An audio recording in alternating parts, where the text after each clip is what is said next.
तर आज आपण बघूया उपवासाची गोड भगर कशी बनवायची ते। त्यासाठी मी कढई गरम करून घेतलेली आहे आधी आणि त्यात तूप टाकलेलं आहे।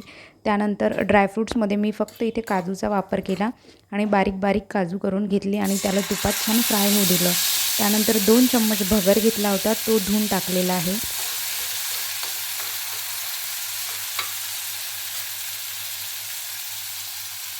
2 ते 3 चम्मच साखर घेतलेली आहे।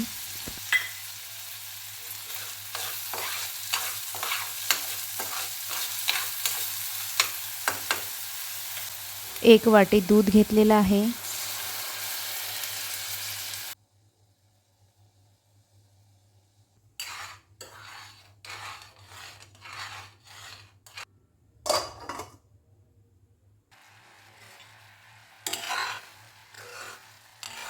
झाकून 5 ते 10 मिनिटं शिजवल्यानंतर आपली गोड उपवासाची भगर तयार आहे। अशाच छान छान रेसिपीसाठी चॅनलला सबस्क्राईब करा, लाईक करा आणि शेअर करा।